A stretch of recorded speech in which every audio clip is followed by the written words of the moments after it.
আসসালামু আলাইকুম। এখন দেখবেন বাজারে সুস্বাদু টমেটো রেসিপি কিভাবে আপনারা নিজেই বানিয়ে খেতে পারবেন। আপনি এবং বাচ্চাদের সবাই নিয়ে খেতে পারবেন। প্রথমে আমি বাজার থেকে সুন্দর বেছে গুছিয়ে ভালো কয়েকটি কয়েক কেজি টমেটো আমি সংগ্রহ করেছি। এরপরে টমেটোগুলোকে সুন্দর করে ধুয়ে কেটে এর সাথে কিছু পেঁয়াজ, রসুন এড করেছি। দেখেন আমি এখন কাটতেছি এটাকে সুন্দরভাবে পরিবেশন করার জন্য।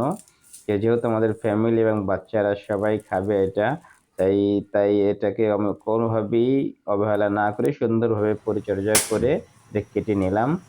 এরপরে আমি এটাকে আমাদের কাটা হয়ে গেল। যখন যাবে তখন আমি এটা চুলাতে একটা কড়াইতে নিয়ে এটাকে আমি তেলে নেব। অ্যাকচুয়ালি এই রেসিপিটা আপনি বাজার থেকে কিন্তু কোনো অংশেই কম সুস্বাদু হবে না। মাশাআল্লাহ আপনি আপনার বাচ্চা, আপনি ফ্যামিলি সবাই খেতে পারবেন। আপনারা অবশ্যই আর বাজারে যেতে হবে না। যদি আপনারা এই জিনিসটাকে ফলো করেন এবং বানিয়ে দিতে পারবেন। আমি ডেকে দিলাম, একটু নাড়াচাড়া করে এটাকে আমি সুন্দর করে জ্বালিয়ে নেব যতক্ষণ না পর্যন্ত এটা আমার আ গলে যাচ্ছে। মানে এটাকে আমাকে সোজা কথা আমাকে এটা গালাইতে হবে। গালানোর পরে এটার সাথে আমি চিনি এড করেছি, আ পেঁয়াজ, মসলা, আ রসুন। এটাকে আপনার জরুরি ভাবে প্রয়োজন হবে। তা না হলে এটার স্বাদ অবশ্যই আসবে না। আমি কিছুক্ষণ ঢেকে রাখবো এখন। অ্যাকচুয়ালি এই রেসিপিটি আ বাচ্চাদের ক্ষেত্রে খুবই প্রযোজ্য। কারণ তারা বিভিন্ন সময় বিভিন্ন ধরনের জিনিস যেমন সমোচা, সিঙ্গারা, স্যান্ডউইচ আরো কত কিছু খেয়ে থাকে। বাজার থেকে যেটা আমরা পেয়ে থাকি যেমন প্রাণ, রাঁধুনি আরো অনেকের সস, টমেটো সস আছে কিন্তু সেগুলো অ্যাকচুয়ালি কতটা স্বাস্থ্যসম্মত সেটা হয়তোবা আমার জানা নেই।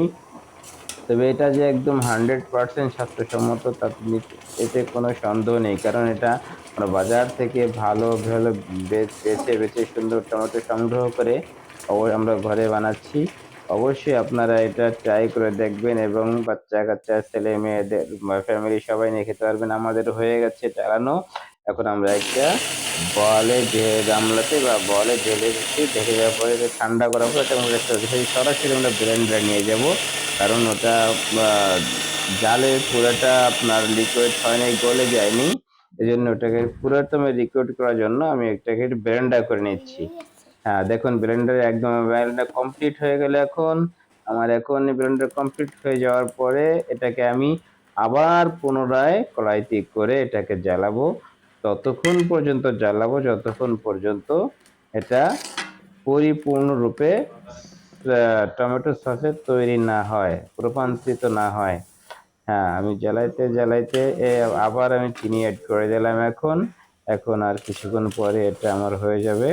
আমার সুস্বাদু সেই টমেটো রেসিপি যেটা হয়তো বাজারের চাইতেও যেটি পাবেন সেটা তো অবশ্যই ন্যাচারাল না। আর আমাদেরটা তো এটা তো অবশ্যই ন্যাচারাল এবং অবশ্যই সুস্বাদু হবে, তার থেকেও বেশি সুস্বাদু।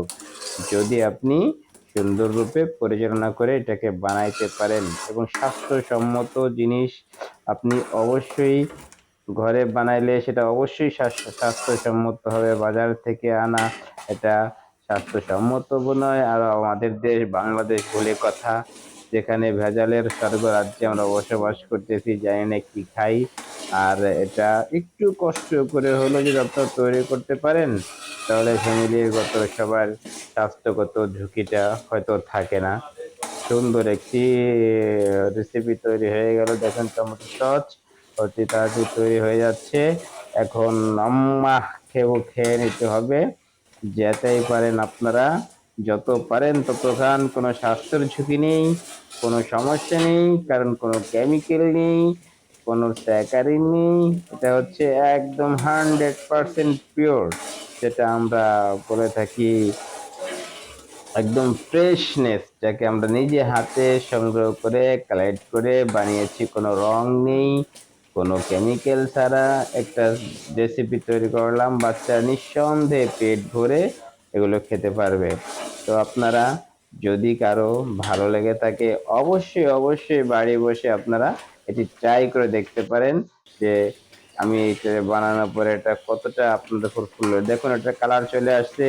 জ্বালাইতে জ্বালাইতে জ্বালার ফলে কালার চলে আসছে, একদম মনে হচ্ছে যে বাজার থেকে ক্রয় করে আনা টমেটো সস। ও কতটা সুস্বাদু যে হবে, আমার তো মনে হয় জিভে জল এসে যাচ্ছে, আমি তো মনে হচ্ছে এখনই খেয়ে নেই। কিন্তু জিনিসটা পরিপূর্ণতা না পাওয়া পর্যন্ত এটা আমরা খেতে পারবো না, এটা আর একটু সময় বাকি আছে।